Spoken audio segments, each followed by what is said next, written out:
now I want to introduce my boss, president, and co-founder of Reasons to Believe, Dr. Hugh Ross.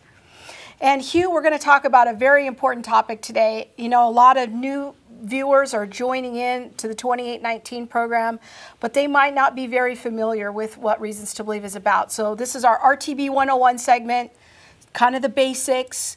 We want to talk about the idea of old earth creationism. It's a big word, but we're going to break it down because this is kind of what we call ourselves as old earth creationists. So let's talk about first old earth. What does it mean to be old earth? Well, it means that we interpret the creation days in Genesis 1 as 6 consecutive, non-overlapping, long periods of time, based on the recognition that the Hebrew word yom, that's translated as day, has 4 distinct literal definitions, one of which includes a long, extended period of time. So when we say old earth, we're accepting kind of the conventional scientific age for the earth being about 4.85 billion years old. Yeah, 4.566. Okay, I knew you'd know the exact number. That's perfect.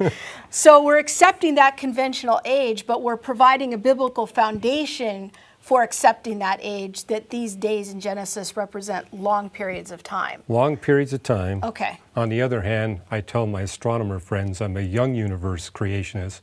I only believe in billions of years, not quadrillions of years. Okay, well that's a good qualification there.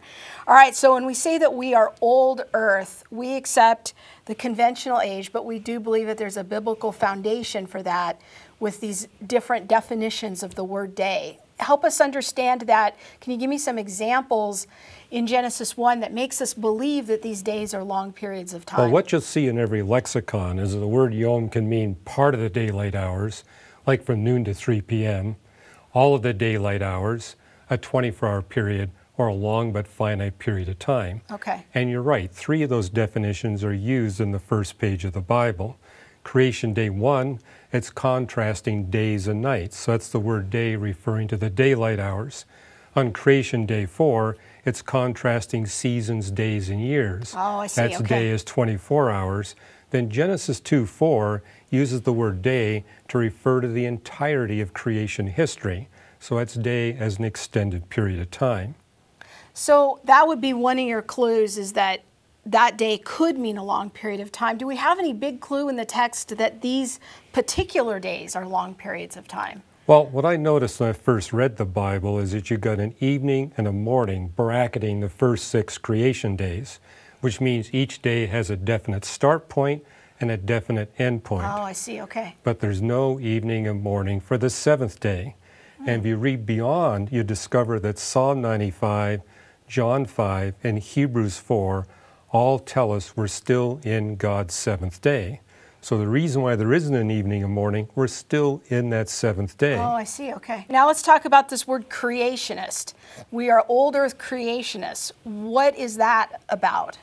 Well, creationist means we believe it's not just the natural process. God supernaturally intervenes. Now, there are many kinds of creationists.